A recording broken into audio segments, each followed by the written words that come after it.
Well, that Sonic Frontiers reveal schedule has been quite the marketing event so far. It's such a roller coaster that it's quite unimaginable, if I'm being honest. But from the people who were at the Summer Game Fest having a hands-on experience with Sonic Frontiers, we have been seeing quite the good stuff. And we have just gotten released a couple more footages from the game itself with proper hands-on experience. And you can already see the difference in how the game functions compared to something that SEGA gave to IGN a couple days ago just to showcase stuff with the exploration and battle mechanics and stuff. Whereas, as you can see, when someone is actually playing the game, it looks a whole lot better. And I know I'm just going from one end to the other, not particularly one end to the other, but you know, I got my complaints, I got my praises, but this is one of those showcases that that did get me more on the hopeful side, whereas something like the IGN showcases, my praises were still standing, but my worries were growing in comparison. This is the exact opposite, you know, we're not seeing anything mind-blowing, but we actually do see things working properly as we see a proper game showcase. If I have to put it into a specific word, this feels more like a game showcase than a mechanic slash exploratory showcase, let's say. But let's go into things. We have 4 different clips, 4 or 5. They're about a minute long, so I'm just gonna switch over to the full screen thingy real quick. We can see Sonic moving towards a somewhat of a boss arena of some kind to face off Kuroyukime from Axel World. Based on that design, everyone's just making that joke. It looks similar, yes, but the boss fight, kind of a mini boss fight, let's say. It doesn't feel like a boss at all. It is relatively engaging, quite short term, as you can see, you know. They are showing all those battle mechanics to a certain extent, but in a much more exciting and battle-like way compared to the previous battle showcase. We can see Sonic going in for the usual kicks and stuff, and eventually gets knocked back, and then the second attempt, they just smoothly take care of the enemy just fine. There are multiple things. Sometimes Sonic gets knocked back and the rings get knocked off. Sometimes it's just a regular knockback without the rings falling off. So again, all of these we're seeing without any UI, but if such things are an indication, the UI will likely feature a health bar for Sonic from the looks of it. This has been brought up in my Discord server as well. I completely agree. It does look like there's a certain threshold where Sonic will be able to resist getting hit. And I think that's a good thing, especially with the way this game is shaping up. A lot of world bosses, for example, this is a huge, let's not say for the sake of demonetization, a huge pillar of some sorts that is Sonic is attacking to. And again, we have some nice mechanics. We're basically trying to get the chunks off of it so we can reach its head at the top, and the head is the brain. Once you take care of the head, the entire boss is just destroyed. And I like it is using the open world a bit more as well. Like in general open world games, you won't see the boss moving around all that much, and even if it does, it will come close to you eventually to remove that gap so you can attack. You know, everything is short range. In long range games, yes, it will stay away, but the movement that the boss has from one side of the arena to the other, if we can actually get to that point, like the boss lifts up and then moves to a side of the map. Come on, game, just give me that moment. And then Sonic has to go boost through the things and catch up to it to the other side of the arena. It is right here. I like that, you know, using that open world aspect of it. It's not far away, yes, but still gives a little bit much needed dynamism to the environment and Sonic's overall gameplay. I really like the showcase of this stick boss, let's say.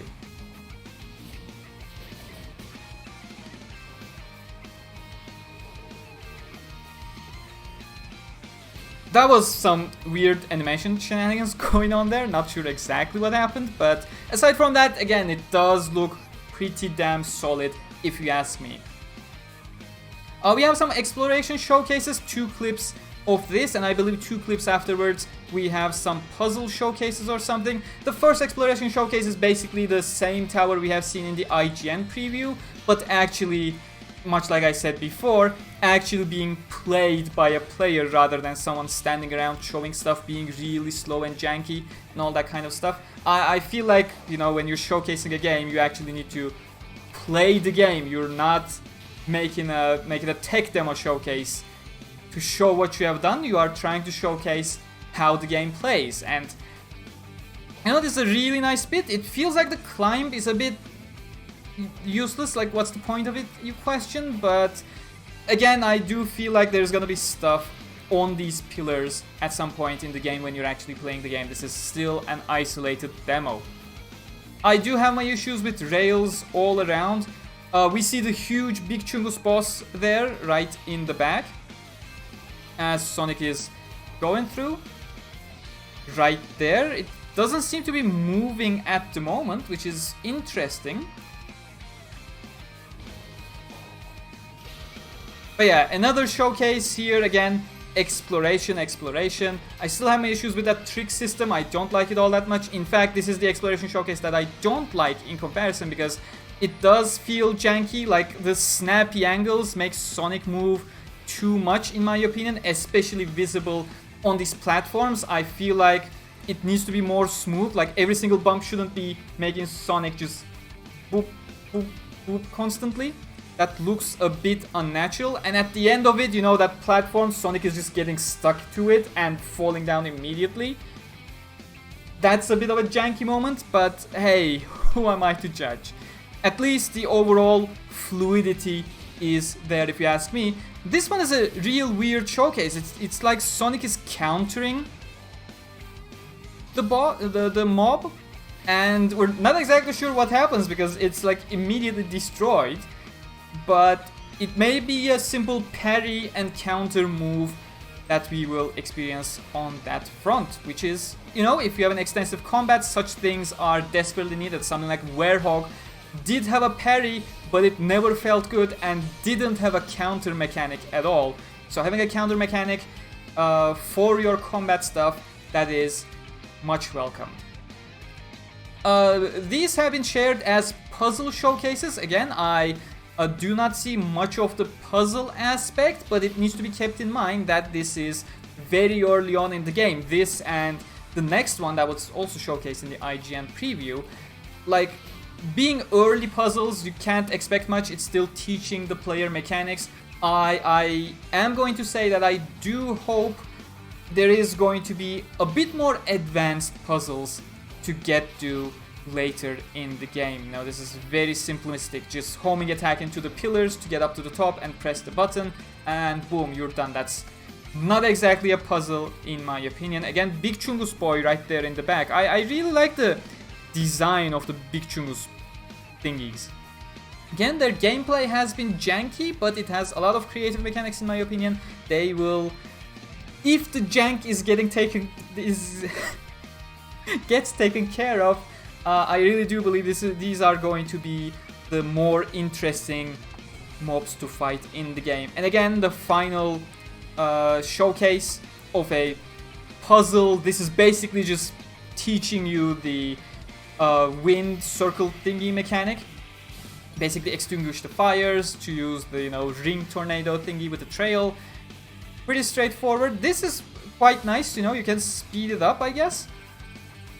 I am interested to see how long that trail is going to stay around. I think that showcase was quite important on that front. Being able to take care of two different fires with a single trail. It's gonna take some experimenting, of course, to see how long it lasts, but if it lasts a decent amount of time, you can do a whole lot of creative stuff with it, in my opinion. So this was a valuable showcase. Sonic Team, SEGA, open up with these, open up with the cool stuff. And my curtains are coming down. Like, just like the boss fight they have showcased during the Sonic Central stream. It was a 30-second clip as we're chasing the flying boss with the trail that it creates itself. That was such a cool showcase. Why don't you open up with the cool stuff? Again, this is why games revealed with, you know, gameplay reveal trailers. Obviously, your old build is not ready for of full-scale gameplay. So you pick and choose the stuff that looks exciting and fully baked for now, put it into an exciting trailer, showcase what your game will be, and then during that time, just make it to there. Pretty simple, huh?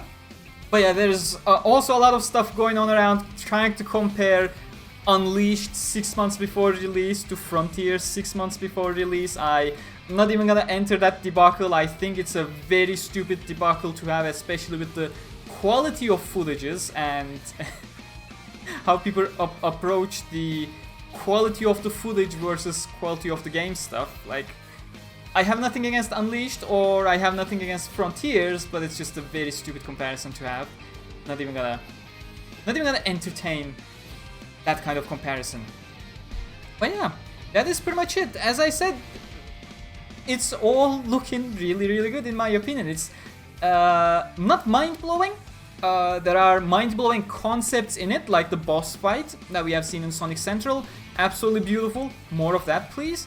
But, like, if you say this isn't looking bad, you're really underappreciating what's being shown here. It doesn't look bad, it does look good in fact, especially with these more gameplay-oriented trailers where someone is actually playing the game. I can't stress enough how important that is to show someone playing the game or just showing you around. That makes a huge difference, and we see the difference right here compared to the IGN previews a couple days ago. Thank you very much for watching. Subscribe for more Sonic content. Please do like and make some comments, because YouTube absolutely hates whenever I share something that is not SAO. It tries to show my Sonic content to SAO fans, and naturally doesn't get the clicks it is looking for, despite the fact that this is not an SAO video. So please do help with those comments and likes and even shares. Shares are really helpful. But I'll see you all in the next one. Until then, take care, stay cool.